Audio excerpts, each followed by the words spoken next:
Welcome, everyone, to the Parental Alienation podcast. This is the deep dive.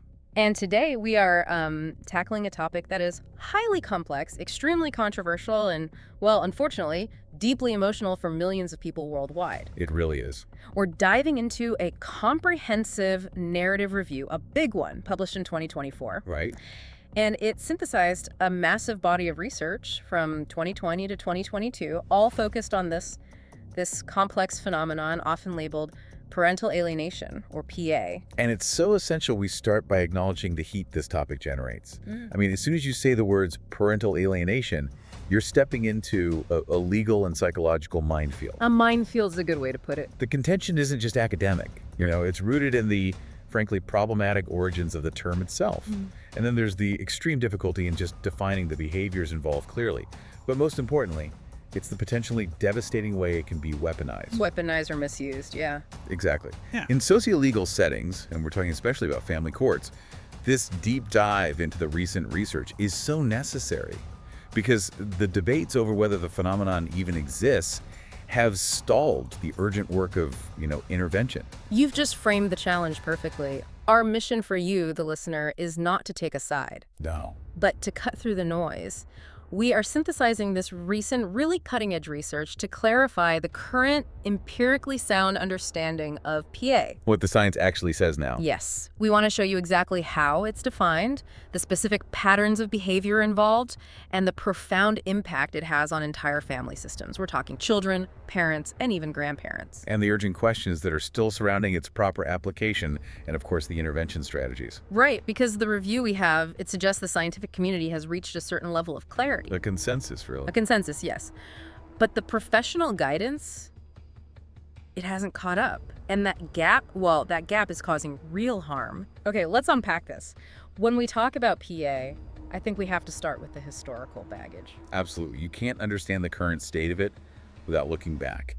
The fierce debate over the fundamental existence and scientific standing of this phenomenon has been the primary hurdle for, decades now. And a lot of that was fueled by something pretty simple, at least on the surface. A lack of a consistent, satisfactory definition. Exactly. Critics, even as recently as 2021, U.C. Kleinman, for example, have argued that the very language we use to discuss PA may be, and I'm quoting here, part of the problem. Because it's so charged. It's so charged and it's so easily manipulated. And that charge, it goes right back to the original source. It does. We have to address the shadow cast by Richard Gardner and his concept of parental alienation syndrome, or PAS, dating back to 1992. Right. And for listeners who might only know the term from, heated legal battles, PAS was defined as this controversial psychological dysfunctional dynamic. A syndrome, he said, primarily caused by the alienating parent. But the problems with Gardner's work went much, much deeper than just the definition. Oh, absolutely. The field's aggressive and, I would say, necessary pivot away from PAS wasn't just about refining a definition. It was about cleansing the research of its problematic origins. What do you mean by that specifically? Well, Gardner's broader views on atypical sexuality and pedophilia raised serious ethical and moral questions that frankly tainted any legitimate empirical work for years. I see. So any researcher trying to study the actual behaviors was immediately associated with all of that. Exactly. They understood that to establish any kind of scientific credibility, they had to surgically separate the observable, damaging behavior from the problematic personal views of the concept's originator. So a strategic and really critical pivot was made. The shift was away from labeling the phenomenon as PAS, this syndrome or pathology residing primarily within the child, and toward viewing PA as something else. As a demonstrable pattern of behavior, a relational dynamic that results in a specific, measurable outcome. That's a profound change in how they approach the problem. It's huge. Because moving PA away from being labeled a syndrome also helps open up, clinical pathways. How so? Well, for example, there's a strong argument now to include something called parental alienation relational problem in the DSM-5-TR, in the section called Other Conditions that may be a focus of clinical attention. Okay, that's significant. What does that actually mean for a child or a family? It means it doesn't pathologize the child. It doesn't give them a psychiatric diagnosis. Which is key. It's critical. But it does recognize that the evidence relational impact is real, that it requires clinical intervention, and that it falls under the purview of clinical attention. just like, other relational distress issues. So that structural shift is crucial. And it brings us to the contemporary definition that has really consolidated the field. The review points to Burnett and colleagues synthesizing research up to 2022. And they provided what the review considers the clearest and most comprehensive statement on the matter, focusing squarely on the outcome in the child's behavior. This definition is the anchor for everything that follows. So PA is defined as, and I'll read it, one type of contact refusal when a child allies strongly with one parent and resists and rejects contact with the other parent without legitimate justification. Okay, let's break that down. The key elements seem to be twofold. Right. First, the rejection is driven by the actions and attitudes of the alienating parent. And second, and this is the crucial part, that rejection must be unjustified. So it's the child's response, the outcome to coercive behavior. Exactly. But hold on a minute. If the core of the definition relies on the child rejecting the parent without legitimate justification, doesn't that inherently put the burden on the rejected parent to, essentially prove they didn't abuse the child? How do researchers address that legal trap?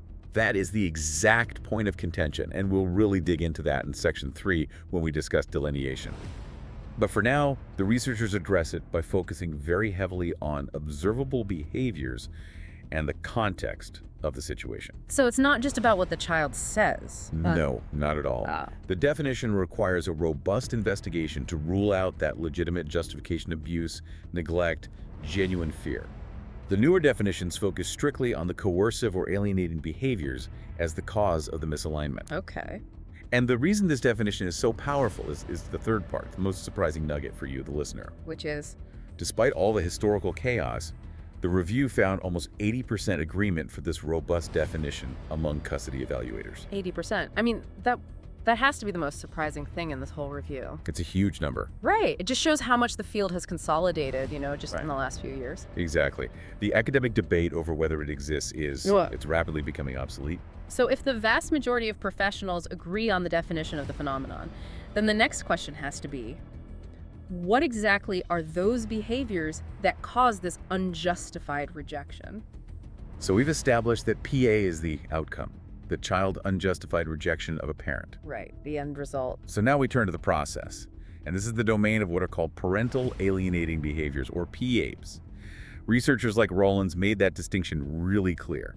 PABs are the specific activities that contribute to the child's rejection. And I imagine initially that list of activities was messy. Very messy. It was so long and poorly defined that critics could easily argue, and they did, that just about anything can be labeled as PA. Which makes the concept seem ill-defined all over again. It sounds like they needed a focused menu of key behaviors, not an endless buffet. Exactly. The field needed discipline, and it found it. Burnett and his colleagues in 2022 refined earlier work by Freeman to provide a list of 17 specific behaviors that are now the focus for professionals. 17, that's a manageable number. It is. And the key is that these 17 items represent the most potent and consistently observed behaviors that undermine the child's relationship with the targeted parent. So walk us through some of the most destructive behaviors on this refined list. I mean, how do these actually manifest in a child's day-to-day life? They fall into a few categories of, psychological manipulation and relational disruption. The first one is the most obvious: bad-mouthing the rejected parent. And this isn't just a parent venting after a bad day. No, this is not just complaining. It's chronic denigration, constant negative characterizations, often using exaggerated or completely manufactured flaws. The child is just constantly immersed in a narrative that their other parent is fundamentally flawed, dangerous, or unworthy of love. Wow. Okay, what's next? Second is the structural sabotage, limiting contact or communications. This is very concrete. It includes things like canceling visitation at the last minute, refusing to answer calls or texts from the rejected parent. Or scheduling other things during their time. Right. Scheduling mandatory conflicting activities during the other parent's time. The physical and emotional distance slowly, deliberately chips away at the bond. That seems like active sabotage. You're creating the environment for the rejection to happen. It is. It's pure sabotage.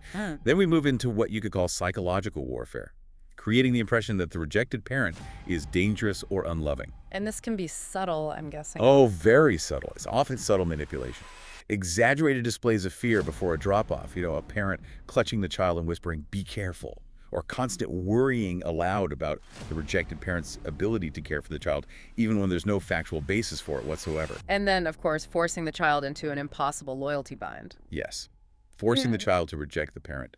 This puts the child in an absolutely untenable position, often through explicit threats or, more often, implicit emotional blackmail. What's an example of that? Things like telling the child, if you really love me, you won't want to go there. Or showing excessive distress and martyrdom whenever the child mentions the rejected parent in a positive light. The child learns very quickly that expressing love for one parent causes pain to the other. We mentioned emotional parentification earlier. How does that behavior show up on this list of 17? That's captured in the PAHAB of confiding adult topics in the child, or asking the child to spy or keep secrets.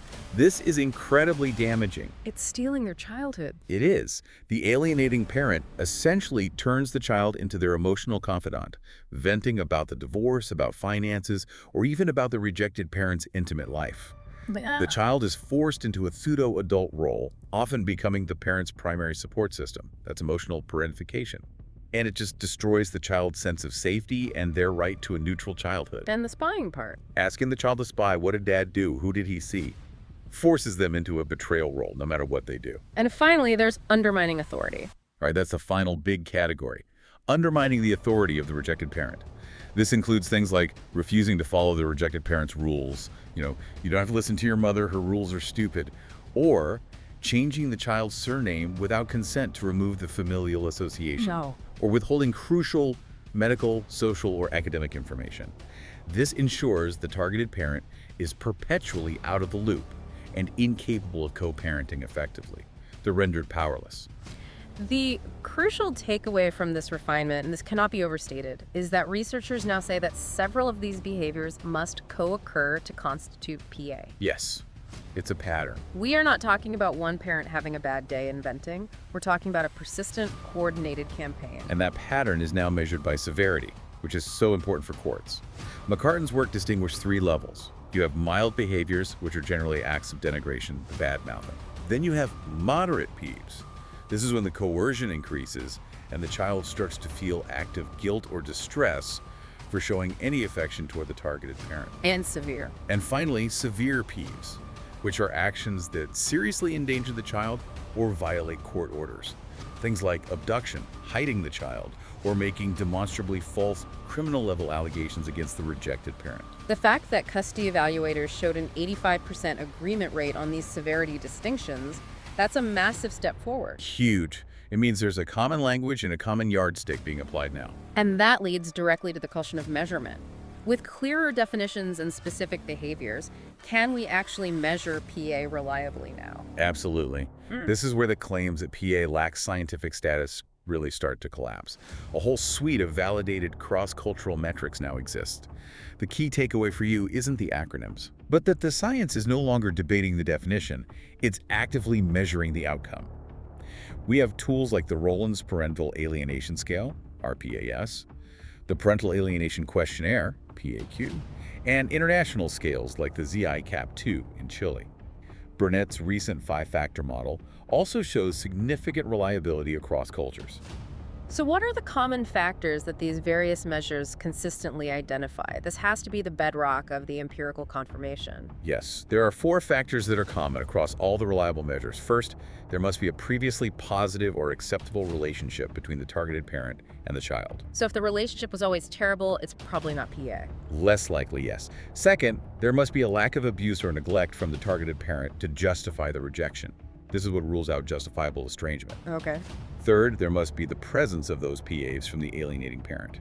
And fourth, you have to see clear manifestations of PA in the child, the specific symptoms of rejection, like echoing the parent's language, a lack of ambivalence, etc. I see. Burnett's model added a 5th. Yes, often a 5th is added. Observed contact resistance or refusal. The child is actively fighting against seeing the parent. Wait, hold that thought. You're saying the science has finally won the ideological war. The conclusion from systematic reviews like Harmon et al. In 2022 stated, and I'm quoting again, that it is fundamentally no longer tenable to label PA itself or its associated research body as pseudoscientific. That's the conclusion. That single statement changes everything for family courts globally. It should. It means the critical mass of evidence has been reached.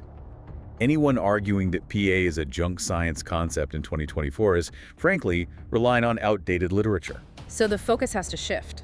Entirely. Away from a philosophical debate about its existence and toward application. How do we identify it accurately and how do we intervene safely? The science is settled, the practice is lagging far behind. And here's where it gets really interesting, because the research is now positioning PA not just as a pattern of bad behavior, but squarely within the framework of family violence, specifically domestic violence and coercive control. The connection becomes obvious, really, when you re-examine that list of PEDs we just talked about. Right. Behaviors like chronic denigration, isolation, surveillance, emotional abuse, psychological abuse. These are all established tactics of domestic violence and abuse, or DVA, and coercive control. They're right out of the playbook. Absolutely. These behaviors are designed to gain and maintain power and control over the former partner, but now they're using the child as the weapon. So what's the tangible evidence that connects PA behaviors directly to those DVA dynamics? It comes from multiple sources. First, and this is so important, it comes from the victims themselves. The targeted parents. Yes. Alienated parents describe the experience of PA as family violence. They experience it as a sustained psychological and emotional attack. Okay, that makes sense. What else? Second, there are empirical studies, such as those by Bates and Hine in 2023, that show PA occurs alongside and is integrated as part of a pattern of coercive control in many high-conflict separations. It's not a separate thing, it's part of the same abuse. And a third source. The power dynamics themselves. They mirrors what's called intimate terrorism, which is a high-level form of DVA. Harmon and others noted this in 2021. The alienating parent acts to dominate and really destroy the other parent's standing, especially when they hold primary control over the children. So we're moving toward a definition that views PA as a severe, recognized form of emotional and psychological child abuse. Is that right? Precisely. Authors like Izela and Hostiak in 2022 and Kruk even earlier in 2018 have argued for positioning PA as a distinct form of child abuse. Why is that distinction important? Because the psychological damage, which we're about to detail, is profound and long-lasting. It mirrors the effects of other recognized forms of severe maltreatment. And this classification as violence, it just heightens the need for crystal clear delineation. We have to revisit that critical part of the definition. Contact refusal must be for an illegitimate reason. This is absolutely essential for distinguishing PA from situations where a child genuinely needs protection from an abusive parent. This is the ethical cornerstone of all the research. We have to be able to clearly define justifiable estrangement. And what is that definition? This is when the child rejects the parent for an appropriate reason, because of verifiable abuse, severe neglect, betrayal, or major, long-standing trust issues. What's the key behavioral difference that researchers have noted? Well, children who are justifiably estranged generally describe not missing the rejected parent. They often feel relieved by the separation. And their story of rejection is internally consistent. It's their own story. It's not emotionally coerced. So the child's internal narrative is cohesive, and it reflects their own experience rather than just echoing the alienating parent's narrative. Exactly. That distinction sounds incredibly complex to verify, especially in a court setting. It is complex, but it's essential. And just like the definition of PA, the definition of justifiable estrangement also enjoys a high consensus among evaluators, over 85% agreement. That's amazing. It is. The problem isn't the definition. The problem is applying that definition to the messiest scenarios, which are the hybrid cases. Tell us more about these hybrid cases. This must be where the vast majority of challenging family court matters land. They are the most common and by far the most difficult. These are situations where there are both legitimate reasons for rejection, say the targeted parent was emotionally distant or had a drinking problem in the past. Right, some real issues. Some real historical issues, and there are illegitimate, alienating reasons. The other parent is now using coercive control to actively weaponize those past mistakes. Okay, so give me an example. If an evaluator finds that the targeted parent was, say, an alcoholic 5 years ago, but is now sober, and the other parent is constantly reminding the child of that history, using it to justify current rejection, how on earth do you determine what weight is legitimate and what is illegitimate manipulation? And that ambiguity is the legal trap we mentioned earlier. It's incredibly difficult. Evaluators find determining the proportional weight of legitimate factors versus alienating influence highly, highly challenging. And I imagine the child's own feelings are confusing in that situation. To complicate matters even more, studies show that children who have suffered actual abuse or neglect often still have attachment bonds to the abusive parent. Of course. This makes their outward manifestations of victimization really difficult to read.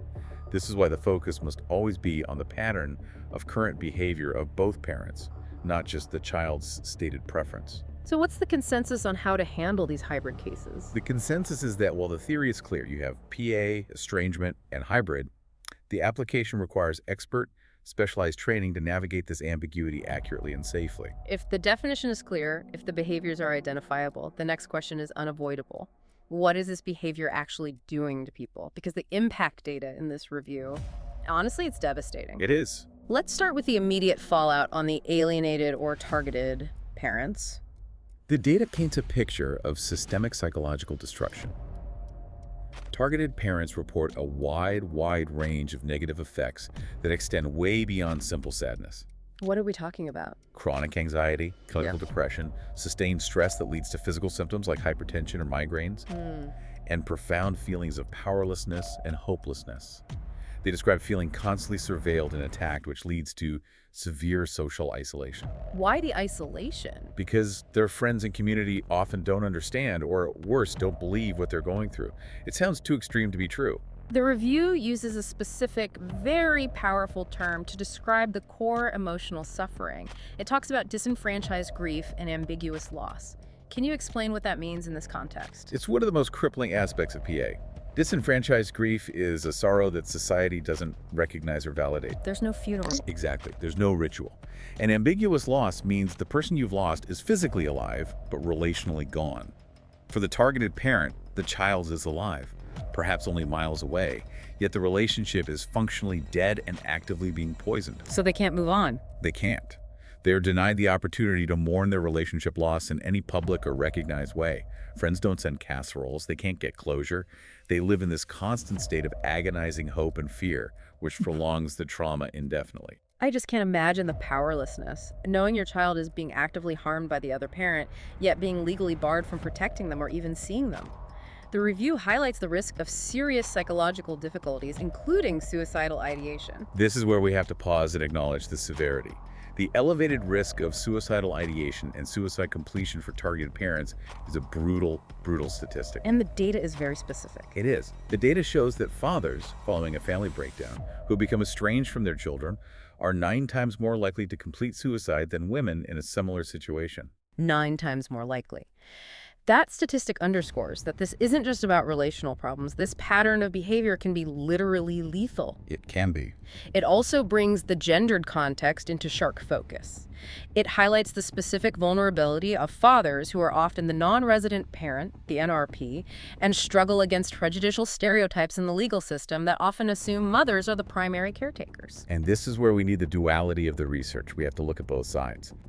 While the risk of a lethal outcome appears tragically higher for fathers in this context, Yes. the studies that focus specifically on mothers detail identical tactics. They might use different terms like strategic mother-child separation, but they detail coercive control where the father targets and sabotages the mother-child bond.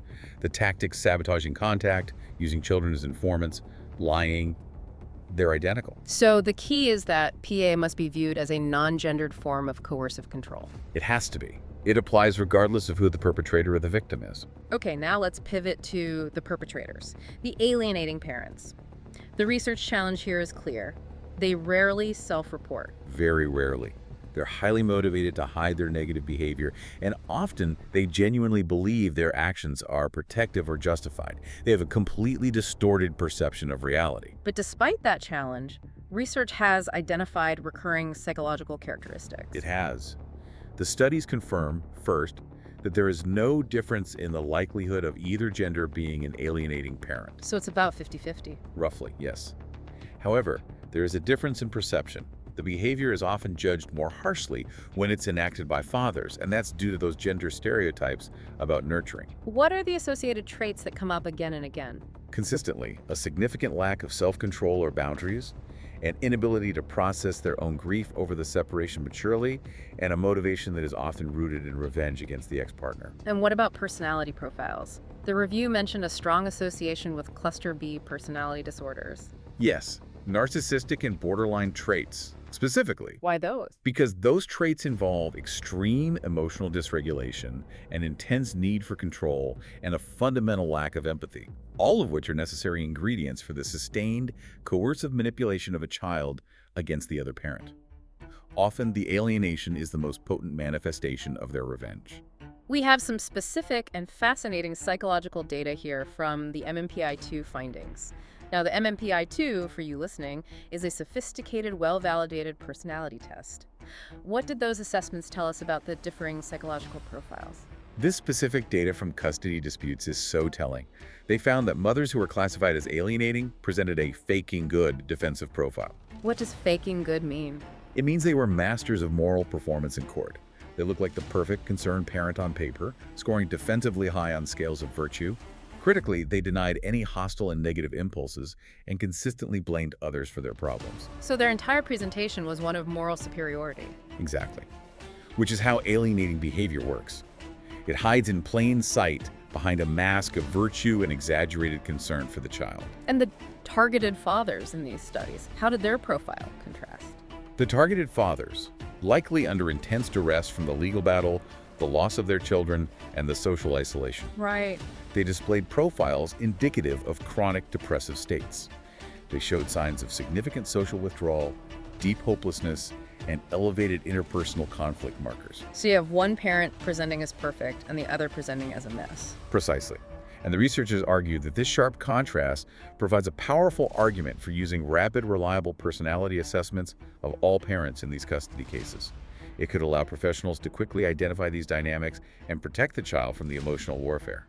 And the ultimate victims in all of this are, tragically, the alienated children. The review is clear. The outcomes are similar to other forms of severe child abuse. This is long-term psychological scarring. The consequences are often lifelong. We're talking about affective disorders, profound psychological distress, chronically low self-esteem, and often very high rates of substance abuse later in life. Specifically alcohol and drugs. Yes, as a means of coping with the unresolved trauma and the internal conflict of having to reject a parent they once loved.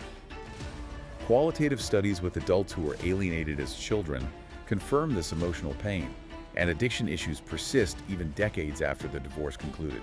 A key concept here is the loss of childhood itself, which is captured by the terms parentification and adultification. This is where the damage becomes structural to the child's development. The child is robbed of the psychological space to develop normally. They're forced to make adult decisions or manage the parental conflict. The emotional parentification you mentioned earlier. Right. The child becomes the primary source of emotional validation for the alienating parent, meeting the adult psychological needs.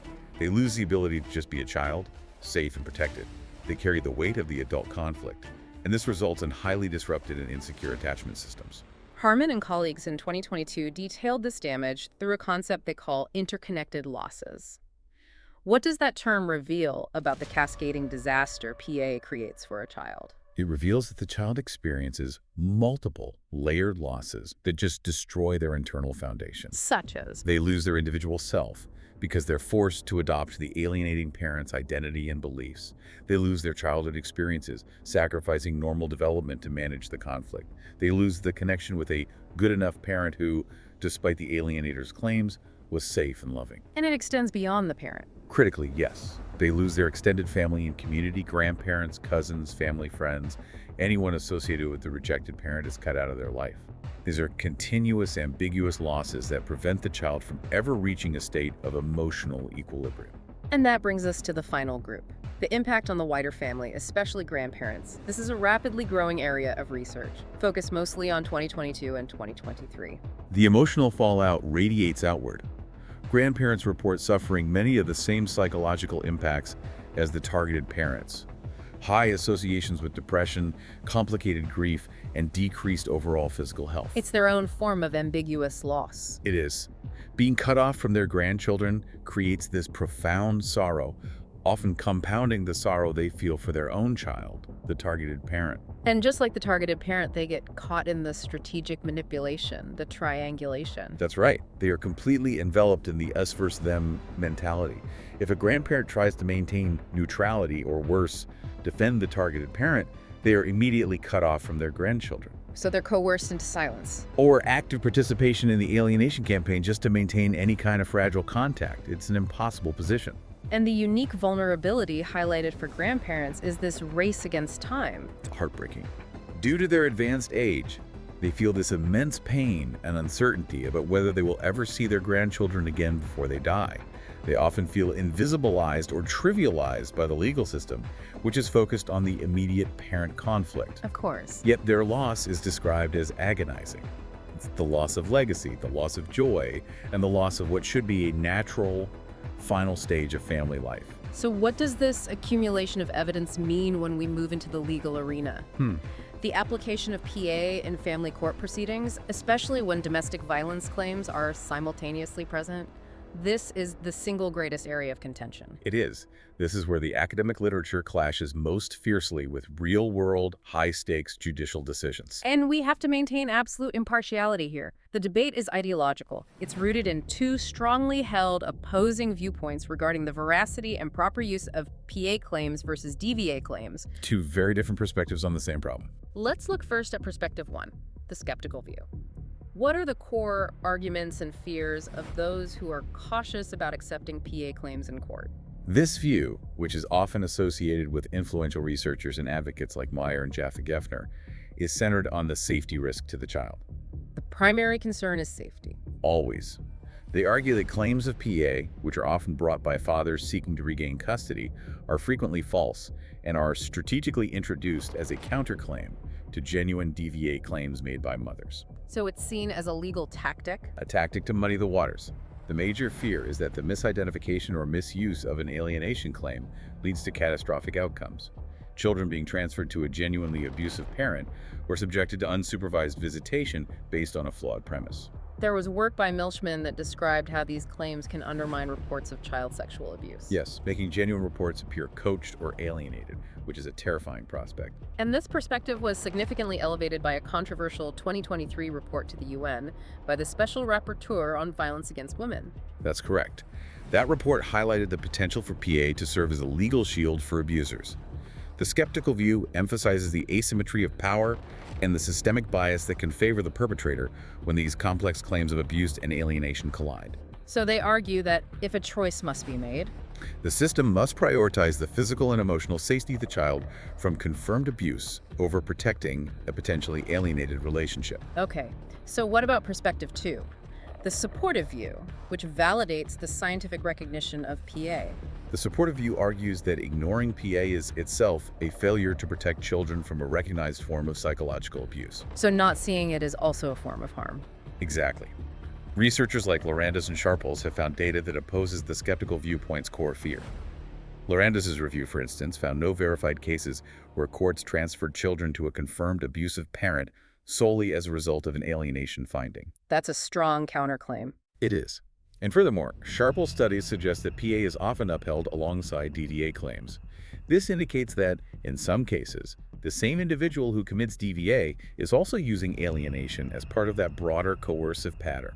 So the supportive view argues that recognizing PA helps courts see the full spectrum of violence rather than ignoring psychological abuse just because physical abuse might not be present in the targeted parent's relationship. Exactly. They assert that the UN report contained factual inaccuracies and that refusing to acknowledge PA based on ideological grounds means children remain stuck with an alienating parent, which, as we established, is as damaging as other forms of child abuse. So the narrative review synthesizes these viewpoints not by choosing a winner, but by identifying the systemic failure. What is critically missing from the current system? The conclusion is stark. There's an extreme lack of understanding on how and when claims of PA or DVA are brought forward, how their legitimacy is determined in practice, and, crucially, whether those determinations are accurate. The core problem is competence. It's competence. Professionals, judges, litigators, evaluators are often unequipped, untrained, or still relying on outdated conceptualizations of PAS, rather than the consolidated, empirically sound framework of PA. This professional vacuum is why the ideological clash has such devastating real-world consequences. That structural failure leads directly to the complex question of treatment and interventions. If a claim is accurately upheld, what actually works? The evidence here is just as conflicted as the legal arguments. Really? Yes.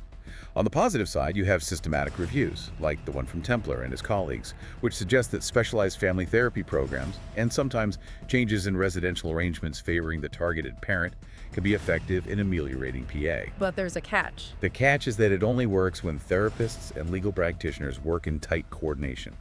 They have to address the systemic behavior together, not just the child's resistance. But there is a serious, damning counter-argument about specific commercial programs, the so-called reunification industry.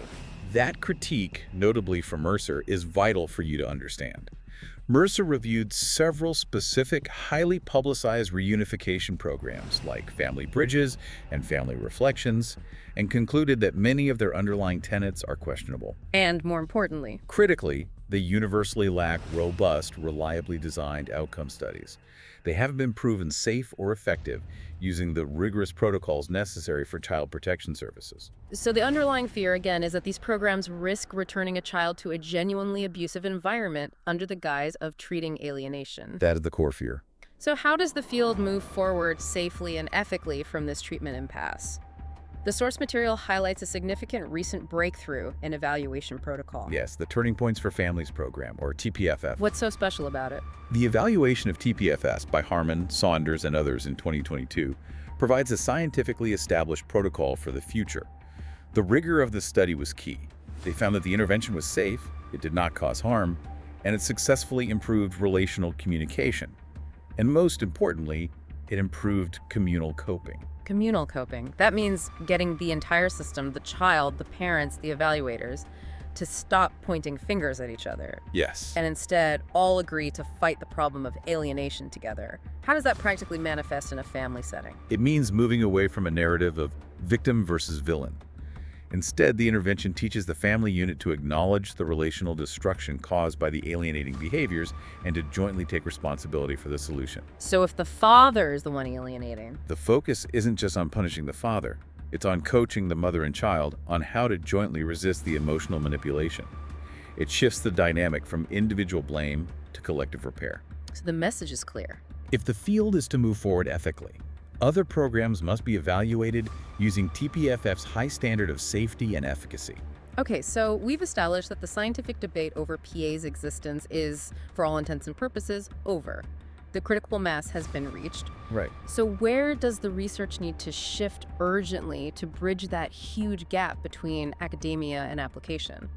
The primary focus, without a doubt, needs to be on professional capacity building. This is urgent research direction 1, training and terminology. Meaning? The sophisticated academic conceptualizations of PA have definitively outpaced the training and practice guidance available to legal professionals in many countries. This vacuum leaves PA wide open to misuse. So this means rapidly upskilling professionals, especially those within family courts, to ensure they are using the clear, evidence-based framework we've been discussing. Yes, the 17 PABs, the 4 common factors, and that critical distinction between PA and justifiable estrangement. And what about the term itself? The ideological resistance to using the term PA has to be addressed. If we have a linguistically correct, well-supported term like PA, the focus should not be on endless debates over language. It should be on consistent, non-gendered application of the evidence. We need a unified term supported by the data to identify and intervene efficiently across jurisdictions. The second urgent direction addresses a massive unknown: prevalence and generalizability. Right now, the robust prevalence studies are largely confined to Western countries. That's correct. Studies in the US and UK already show a significant level of occurrence. Between 32 and 59% of divorced parents report exposure to PEs. That's a huge number. It is. We need to expand this research internationally, using the validated measures we discussed, to determine the true global extent of the problem, and to validate whether these definitions hold up across different cultural contexts and legal systems. Is this behavior universal, or is it culturally specific? We don't know yet. And moving to relationship dynamics, we need to shift away from simple victim-perpetrator narratives, especially in court. Yes. That's urgent research direction 3, holistic family systems assessment. Why is that so important? In high-conflict family dissolution, relationships are frequently bidirectionally abusive. Meaning both parents may exhibit problematic behaviors? Exactly.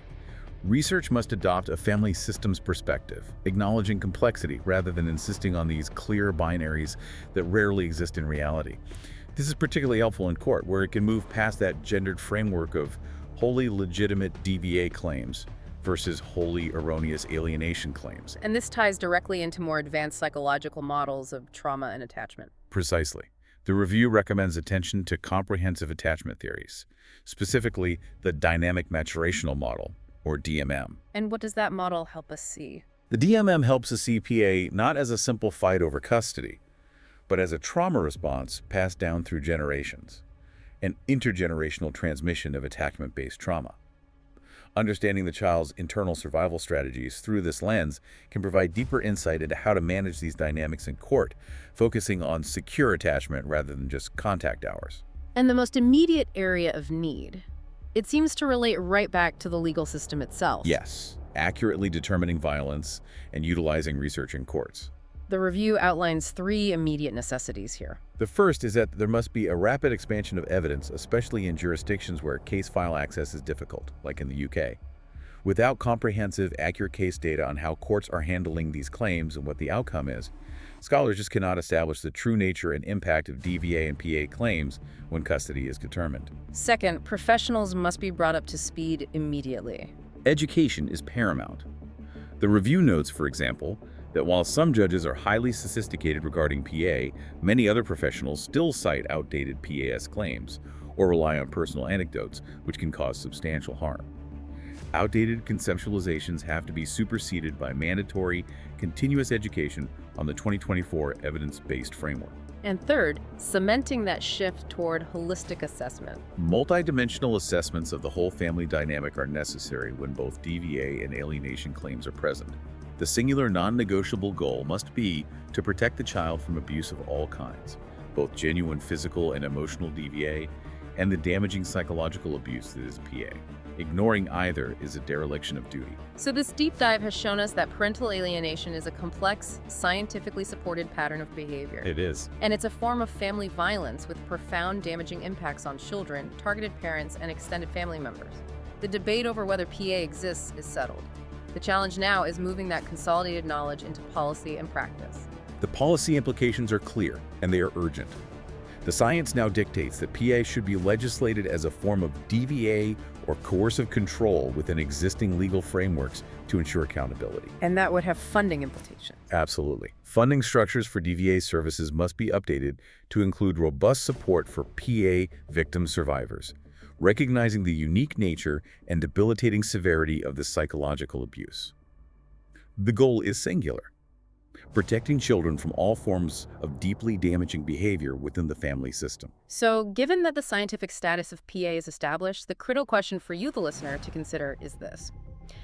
How can legal and clinical systems move past the deep-seated ideological disputes to rapidly implement evidence-based protocols that ensure children are protected both from alienating parents and from being returned to genuinely abusive parents? It's the central dilemma. The urgency of gaining research access in jurisdictions like the UK speaks to how far we still have to go and how many children remain caught in this conflict.